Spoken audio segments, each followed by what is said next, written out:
My name is Sophie, and I never imagined that my life would take such a turn that day. It all started with a simple message on my phone, on a typical Tuesday morning. I was preparing breakfast for my husband, Pierre, when I heard the unmistakable ring of a new message.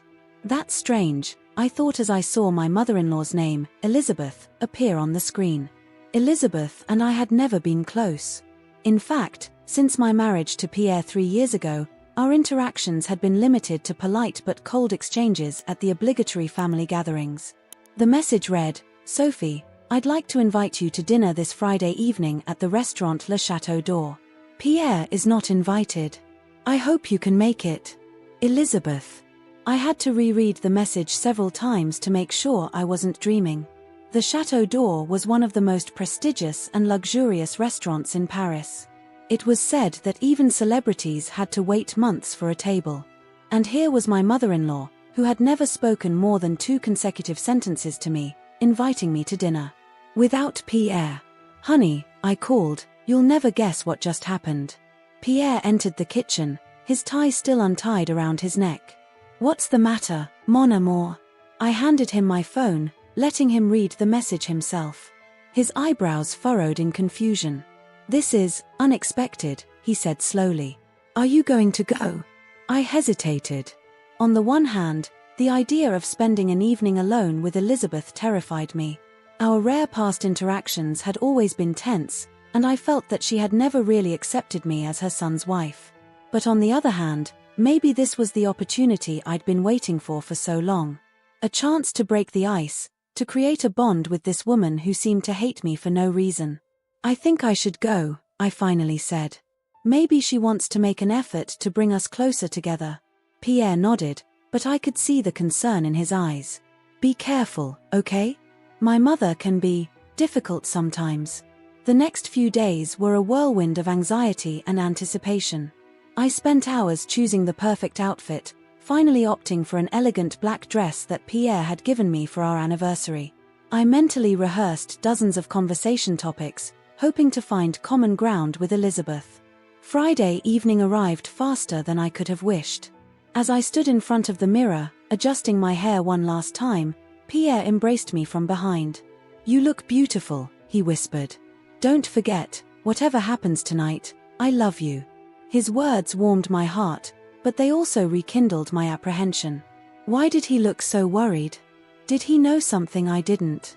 The cab ride to the restaurant was a blur of city lights and swirling thoughts. When we finally arrived in front of Le Chateau d'Or, I had to take a deep breath to calm my nerves. The building was imposing, a former aristocratic mansion transformed into a haute cuisine restaurant. Valets in livery greeted customers as they alighted from luxurious cars. I gave my name to the hostess, who looked at me with a mixture of surprise and curiosity. "Ah yes, Madame Dubois is expecting you. Please follow me." As we walked through the main dining room, I was struck by the opulence of the place. Crystal chandeliers sparkled above tables draped in immaculate white tablecloths. The air was filled with the delicate clink of silver cutlery and the hushed murmur of conversation. And then I saw her. Elizabeth was sitting alone at a table, her back straight as an eye, her grey hair impeccably combed. When our eyes met, I thought I saw a flash of emotion cross her face. Was it surprise? Regret? Anger? But in an instant, his expression was impassive again. "Good evening, Sophie," she said in a neutral voice as I approached the table. "I'm glad you could make it." "Good evening, Elizabeth," I replied, trying to keep my voice steady. "Thank you for the invitation. It's a beautiful place." She waved her hand, as if the splendor of the restaurant were an insignificant detail. "Sit down, please." As I took my seat opposite her, I noticed that the table was set for just 2 people. Part of me had hoped that other family members would be present to ease the tension, but it looked like we'd be alone. An uncomfortable silence ensued as we examined the menus. I tried to break the ice. "Pierre told me you come here often. Do you have any recommendations?" Elizabeth looked up from the menu, her piercing gaze piercing me. "Pierre has misinformed you. I've only been here once before, many years ago." I felt myself blush, embarrassed by my gaffe. "Oh, I'm sorry. I must have misunderstood." She waved her hand dismissively. That's not important. Tell me, Sophie, how do you find your life with my son? The question caught me off guard. In 3 years of marriage, Elizabeth had never asked me a personal question. We're very happy, I replied cautiously. Pierre is a wonderful husband. She murmured, her expression indecipherable. What about your job? Pierre told me you were, what again? Assistant in an art gallery? I sensed a hint of irritation at his condescending tone, but did my best to remain polite. Actually, I'm a curator now. I was promoted a few months ago. Fascinating, she said in a tone that indicated quite the opposite. And tell me, Sophie, what do you know about your biological family? The question hit me like a punch in the stomach. How did she know I was adopted? I'd never discussed it with her, and I doubted Pierre had mentioned it. I don't know much, I stammered, unsettled. My adoptive parents told me I was abandoned at birth. Elizabeth nodded slowly, as if confirming something she already knew. That's what we told you, isn't it? Her enigmatic tone and strange questions were beginning to make me uneasy. What was she trying to do? Why had she really invited me here tonight? Before I could ask my own questions, the waiter arrived to take our order. Elizabeth ordered with confidence, choosing dishes I'd never heard of. When it was my turn, I hesitated, intimidated by the complex French menu. She'll have the same as me, Elizabeth told the waiter, cutting me off before I could say anything. As the waiter walked away, I felt a wave of frustration rise up inside me. Why had she invited me if she was going to treat me like a child? Elizabeth, I began, trying to keep my voice calm, I'm capable of command on my own. And I'd like to understand why you invited me here tonight. What are you trying to tell me? She stared at me for a long moment, her face a mask of impassivity. Then, slowly, a cold smile stretched her lips. Patience, my dear. The evening is just beginning. The waiter had just walked away with our orders, and I was feeling increasingly uneasy. The luxurious atmosphere of the Chateau d'Or, which had so impressed me on my arrival, now seemed stifling. The furtive glances of the other customers, dressed in their finest finery, only accentuated my feeling of being an intruder. Elizabeth was quietly sipping her glass of wine, her piercing gaze never leaving me. I tried to concentrate on the beauty of the room, on the crystal chandeliers glittering softly above us, on the masterpieces hanging on the walls. Anything to avoid those eyes that seemed intent on piercing my soul. Suddenly, I heard familiar voices. Turning my head slightly, I saw, to my surprise, the rest of Pierre's family entering the restaurant. There was his father, Charles, an imposing man with graying hair, his sister Marie with her husband François, and even his aunt Marguerite, whom I'd only seen once before at our wedding. My heart began to beat faster. What were they all doing here? Had Elizabeth lied to me when she said it would be a dinner for two? Ah, here they are, whispered Elizabeth, an enigmatic smile on her lips. She rose gracefully, beckoning the group to join us. I followed his movement, standing up awkwardly, not knowing how to react. Charles was the first to reach us, kissing his wife on the cheek before turning to me with a look I couldn't make out. Sophie, he said in a neutral tone, inclining his head slightly in greeting. Good evening, Charles, I replied, my voice barely audible. The others followed, each greeting me with a cold politeness that only accentuated my unease. Marie, Pierre's sister, barely looked at me, preferring to address her mother directly. Mom, why did you make us all come here tonight? And where's Pierre? Elizabeth brushed off the question with a wave of her hand. All in good time, my darling. For now, settle in. I watched helplessly as waiters magically appeared, adding chairs and cutlery to our table. Within moments, what was supposed to be an intimate dinner had turned into a full-blown family gathering.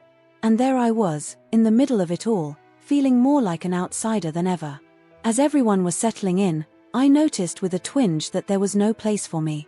I just stood there, frozen, not knowing what to do. Oh, Sophie, Elizabeth said in a falsely surprised tone, we don't seem to have enough room. Perhaps you could ask the waiter for an extra chair. The eyes of the whole family turned to me, some curious, others clearly amused by my uncomfortable situation. I felt my cheeks burn with shame as I walked over to a waiter to ask for a chair. When I returned, chair in hand, I had to weave my way awkwardly between the other guests to find a place at the end of the table, away from Elizabeth, who was presiding at the other end. Conversation resumed around me, but I felt as if I were invisible. They were talking about people I didn't know, events I hadn't attended, memories I didn't share. Every now and then, someone would glance at me, as if suddenly reminded of my presence, before returning to their discussion. I tried several times to join in the conversation. "Marie, how are the kids?" I asked at one point, hoping to find a common topic. She looked at me in surprise, as if she'd forgotten I was there.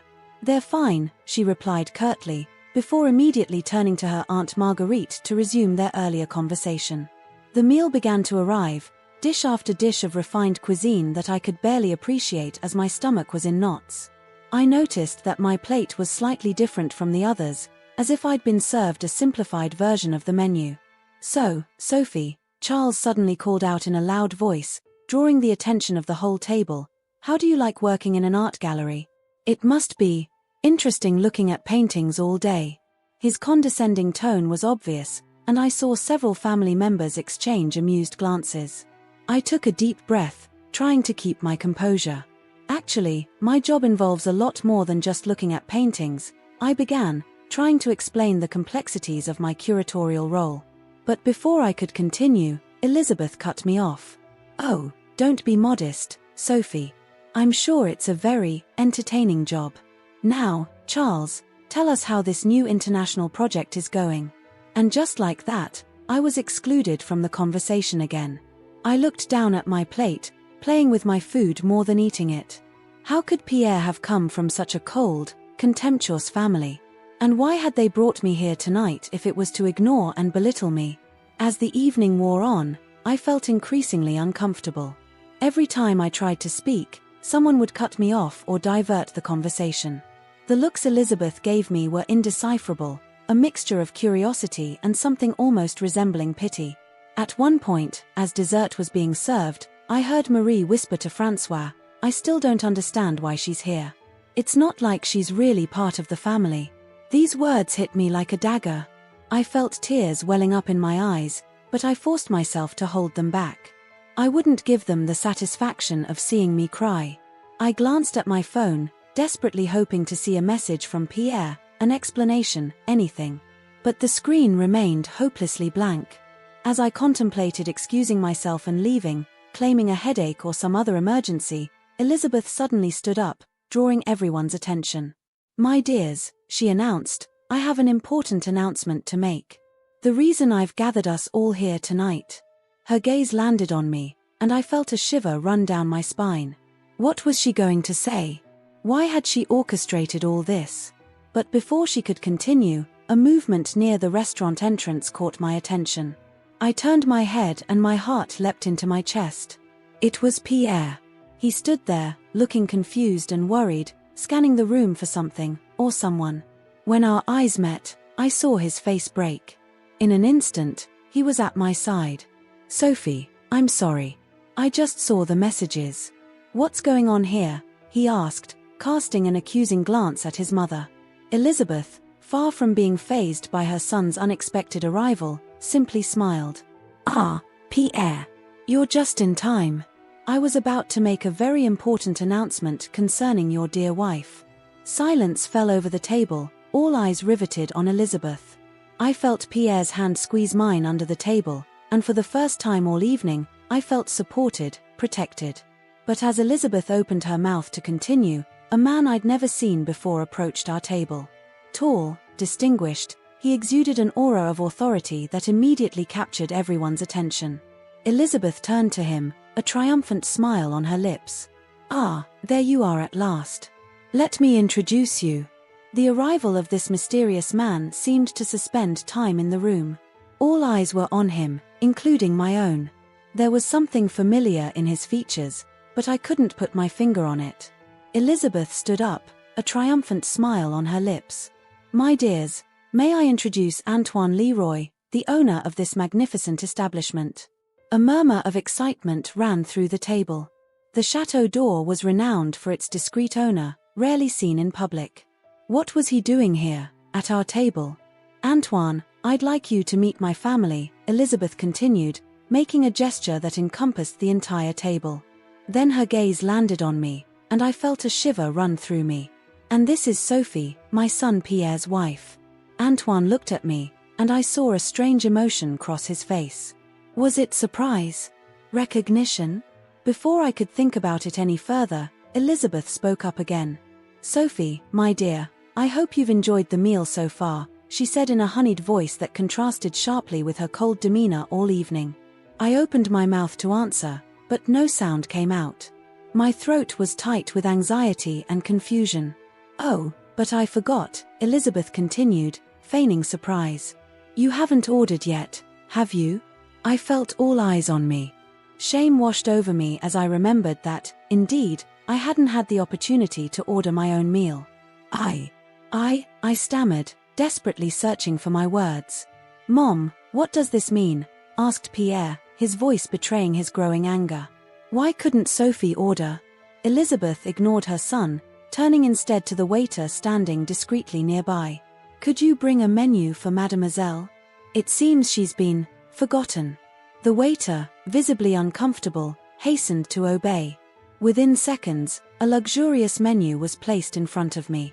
But just as I was about to open it, Elizabeth beat me to it. Oh, but wait, she said, her voice dripping with false concern. Sophie, my dear, you must be starving after waiting so long. Allow me to order for you. Before I could protest, she turned to the waiter. She'll have the steak tartare for starters, followed by the lobster thermidor. And for dessert, the Grand Marnier soufflé. The waiter nodded and walked quickly away, clearly relieved to escape the palpable tension at our table. Marmon, Pierre scolded, that's enough. What are you trying to prove? Elizabeth looked at her son with a mixture of pity and condescension. Oh, Pierre, my darling. I'm just trying to show your dear wife what it really means to be part of our family. Isn't that right, Sophie? My face burned with shame and anger. How dare she treat me like this?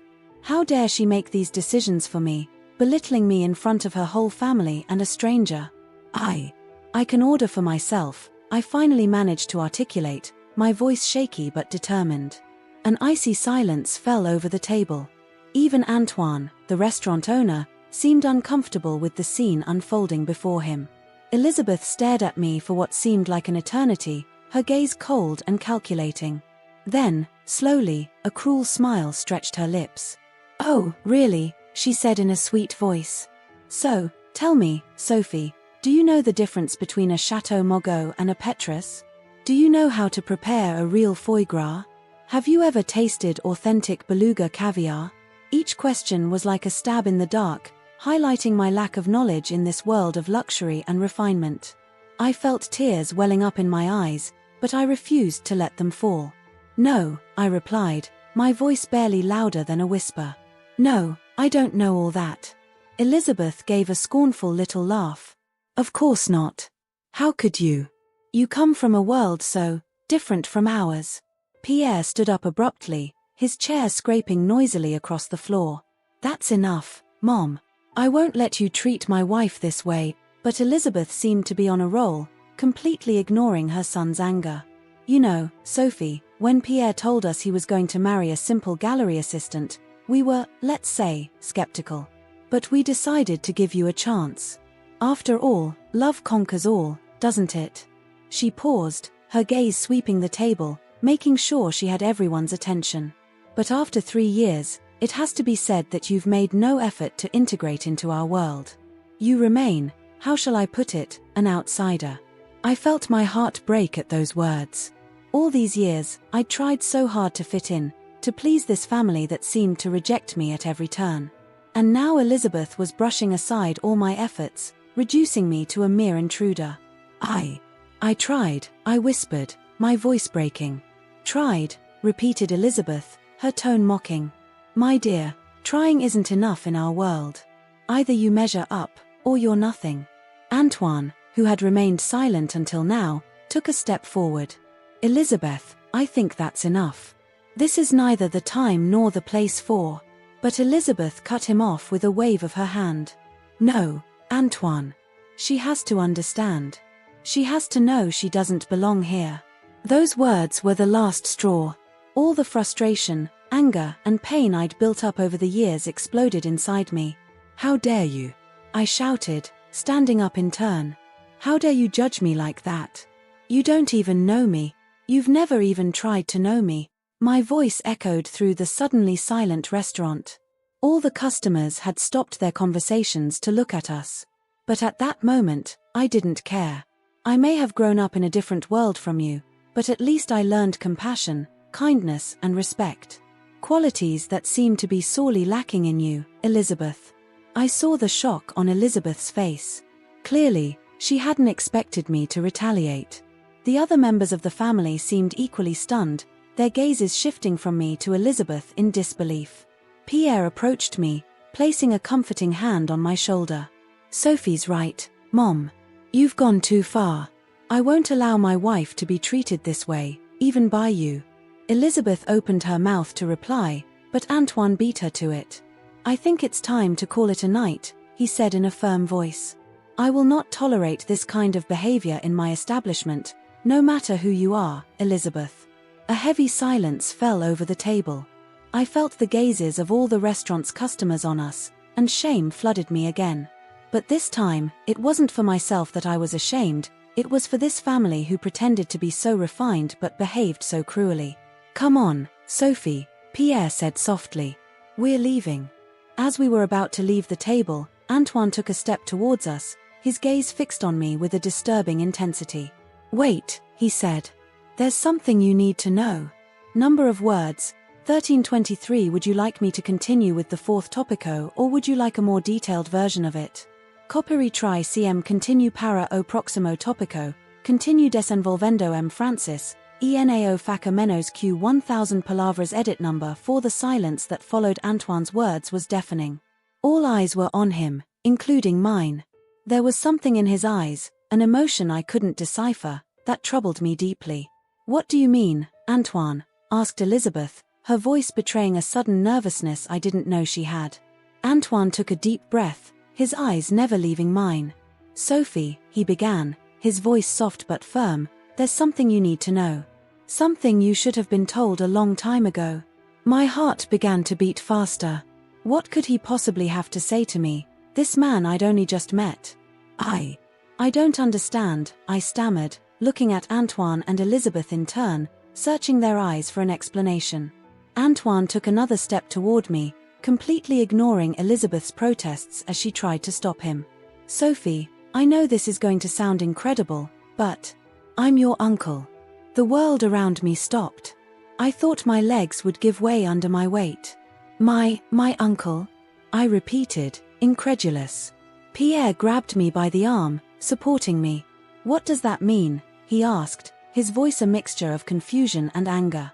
Antoine nodded, his gaze filled with regret and sadness. "Your mother, Sophie, was my sister. She died shortly after you were born. I've been trying to find you for years, but—" "No," shouted Elizabeth, standing up abruptly. "Antoine, you promised never to talk about it." The whole restaurant was silent now, all eyes riveted on our table. But I was no longer paying attention. My world had been turned upside down. You knew?" I asked Elizabeth, my voice barely louder than a whisper. "You knew who I was all along?" Elizabeth at least had the decency to look embarrassed. "Sophie, you have to understand. When Pierre told us about you, I made the connection right away. But I couldn't. I didn't want to believe it was really you. So that's why," I said, understanding suddenly washing over me. "That's why you've always treated me like an outsider. Because you knew I was really part of this family, and that terrified you." Antoine put a hand on my shoulder, startling me. "Sophie, I'm so sorry. I should have told you the truth as soon as I saw you. But Elizabeth made me promise to keep it a secret. She said it was better this way, that it would avoid stirring up the past."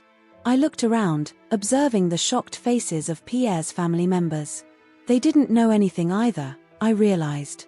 Elizabeth had kept this secret to herself, manipulating everyone. "Why?"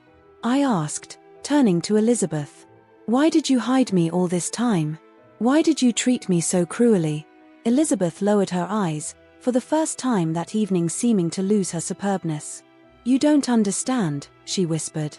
"Your mother, my sister, she left everything to live her life far from us. She gave up everything we stood for.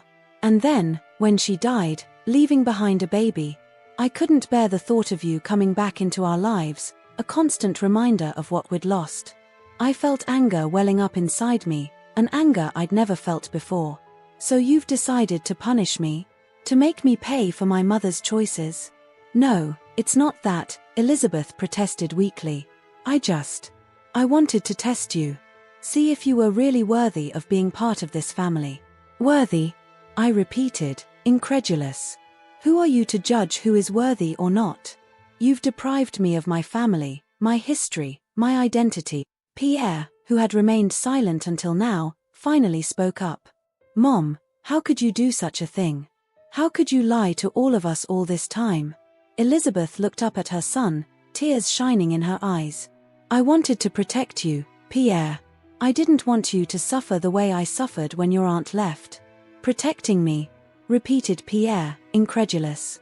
"By making me fall in love with my own cousin without my knowing it."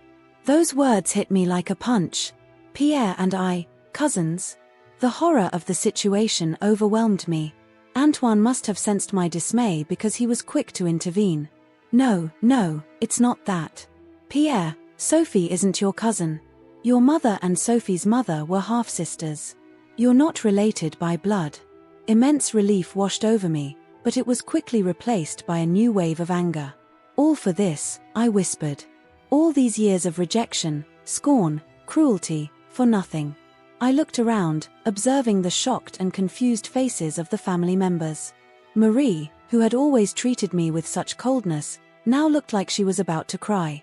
Charles, Pierre's father, stared at his wife with a mixture of disappointment and anger. "I think we all need time to digest all this," Antoine finally said, breaking the heavy silence that had set in. I nodded, suddenly feeling exhausted. "Yes, I need some air." Pierre took my hand, squeezing it gently. "Come on, we're leaving." As we were about to leave, Antoine stopped me one last time.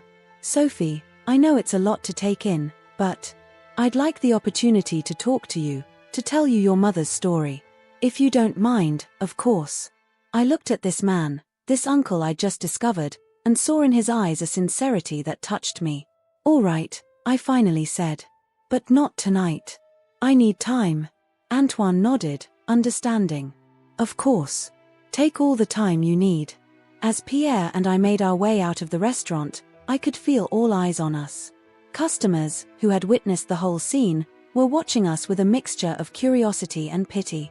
Just before walking out the door, I looked back one last time. Elizabeth was still sitting at the table, looking dejected. Our eyes met, and for the first time, I saw in her eyes not contempt or anger, but fear. Fear of having lost everything. Once outside, the cool night air hit me, making me realize the reality of what had just happened. Pierre pulled me against him, wrapping me in his arms. "I'm so sorry, Sophie," he whispered into my hair. "I didn't know anything about this, I swear." I nodded, unable to speak. The tears I'd been holding back all evening finally began to flow. "What are we going to do now?" I finally asked, my voice muffled against his shirt. Pierre squeezed me tighter. "I don't know," he admitted. "But we'll get through this together. I promise." As we walked away from the chateau door, hand in hand, I realized that my life would never be the same again. I'd lost a family I thought I had, but I might have gained a new one. Above all, I had discovered a truth about myself that I could never have imagined. It would be a long, hard road ahead, but for the first time in years, I finally felt free of the burden of not knowing who I really was. And that was a start. The days following that fateful evening at the chateau door were a whirlwind of emotions and revelations. Pierre and I had decided to take a few days off to try and digest everything that had happened. We stayed in our apartment, cut off from the outside world, trying to understand how our lives could have changed so abruptly. That morning, as I was making coffee in our little kitchen, I heard Pierre hang up the phone in the living room. He came into the kitchen, looking serious. "That was Antoine," he said softly. He'd like to meet us today. He says he has important things to tell us, to tell you. I felt my heart quicken. Since that famous evening, I'd never stopped thinking about Antoine, my mother, the family I'd never known. I had so many questions, but I was also afraid of the answers. Okay, I finally replied, my voice barely louder than a whisper. Where does he want to meet us? He invites us to his place, Pierre replied. He says it's more personal. A few hours later, we found ourselves in front of a magnificent townhouse in one of Paris's most exclusive districts. Antoine was waiting for us on the stoop, looking nervous but smiling. Sophie, Pierre, he greeted us warmly. I'm so glad you agreed to come. He led us inside, into an elegantly decorated living room. On a coffee table, I noticed an old photo album and a few boxes that seemed to contain documents. I've spent the last few days gathering everything I could find on your mother, Sophie, Antoine explained, inviting us to sit down. I think it's time you knew the whole story. He opened the photo album and handed me a photo yellowed by time. I held my breath as I saw the smiling face of a young woman who strangely resembled me. That's her, I whispered, tears in my eyes. That's my mother. Antoine nodded, a sad smile on his lips. Yes, this is Amélie. Your mother was extraordinary. Full of life, full of passion. She had a gift for seeing beauty in the simplest things. He took a deep breath before continuing. Amélie and I grew up in a very traditional family. Our parents had very specific expectations for us. But Amélie always wanted more. She dreamed of freedom, adventure. I listened, fascinated, as Antoine unfolded my mother's story. How she had defied family convention to pursue her passion for art. How she had fallen in love with a young bohemian artist, my father. Your grandparents were furious, Antoine explained. They threatened to disinherit her if she didn't come to her senses. But Amélie was stubborn. She chose love over money and social status. I could feel the tears rolling down my cheeks, but I didn't try to wipe them away. For the first time in my life, I felt like I really knew my mother. What happened next? I asked, eager to know more. Antoine heaved a sigh. Amélie and your father lived some happy years. They traveled, painted, lived their passion. And then, you were born. He paused, seeming to search for his words. Amélie was ecstatic. She sent me letters filled with joy, telling me about you, your first smiles, your first steps. But I felt my heart clench. I knew we were approaching the difficult part of the story. There's been an accident, Antoine finally said, his voice breaking slightly. Your father, he died in a car accident while Amélie was pregnant with you. She was devastated, but she was determined to give you the best life she could. I squeezed Pierre's hand, seeking comfort. He pulled me against him, allowing me to weep silently on his shoulder. After you were born, Amélie tried to reconnect with the family, Antoine continued. She hoped your grandparents would soften when they saw you. But they rejected it, I guessed, feeling the anger rising inside me. Antoine nodded sadly. Yes. They refused to see her, to see you. Amélie was broken. She fell into a deep depression. He pulled a letter out of one of the boxes. This is the last letter she wrote me, he said, handing it to me. She knew she was ill, that she didn't have much time left. She asked me to look after you, to make sure you had a good life. My hands trembled as I read my mother's last words. Her love for me was evident in every line, as was her fear of leaving me alone in this world. But why didn't you take me with you? I asked, looking up at Antoine. He lowered his eyes in shame. I tried, Sophie. Believe me, I tried. But back then, I was young, barely out of college. I couldn't afford to take care of a baby. And our parents, they threatened to cut me off if I took you with me. I felt anger welling up inside me. So you abandoned me? Antoine shook his head vigorously. No, never. I made sure you were placed in a good foster home. I followed your progress from afar, making sure you lacked nothing. But I never had the courage to come forward, to turn your life upside down. And then, when I finally managed to free myself from our parents' grip, to build my own life, I'd lost sight of you. There was a long silence as I assimilated all this information. My whole life, everything I thought I knew about myself, had just been called into question. "And Elizabeth?" asked Pierre, breaking the silence. "How did she discover the truth?" Antoine sighed. "Elizabeth has always been perceptive. When Pierre told her about you, Sophie, she did some research. She discovered the truth, but instead of revealing it, she decided to test you." I shook my head in disbelief. "Testing me? By treating me like an outcast for years?" "I know that's no excuse," Antoine said softly. "But Elizabeth has always had trouble managing her emotions. Seeing in you the reminder of her lost sister, it disturbed her deeply." I took a deep breath, trying to calm the whirlwind of emotions that invaded me. Anger, sadness, confusion, all mixed up inside me. "What happens now?" I finally asked, looking at Pierre and Antoine in turn. Antoine leaned over to me, gently taking my hand. "Now, Sophie, it's up to you. I know it's all a lot to take in, but I'd like the chance to be part of your life. To make up for lost time, if you don't mind." I looked at this man, this uncle I had just discovered, and saw in his eyes a mixture of regret, hope and love. Despite all the pain and confusion, I felt something stir within me. A desire to know this family, this story that had been hidden from me for so long. "I need time," I finally said. "To digest all this, to understand who I really am now that I know the truth." Antoine nodded, understanding. "Of course. Take all the time you need. I'll be here when you're ready." As we were about to leave, Antoine handed me a small box. "This was your mother's," he explained. "I think she would have wanted you to have it." I opened the box with trembling hands to discover a delicate pendant in the shape of a painter's palette. It was as if a piece of my mother, of my history, had finally come back to me. When I left Antoine's house that day, I knew my life would never be the same again. I'd discovered a truth that changed everything, but also, in a way, explained so many things. Pierre took me in his arms as we walked down the street. "Whatever you decide," he whispered, "I'll always be there for you." I nodded, grateful for his constant presence. The future was uncertain, filled with unanswered questions and relationships to rebuild.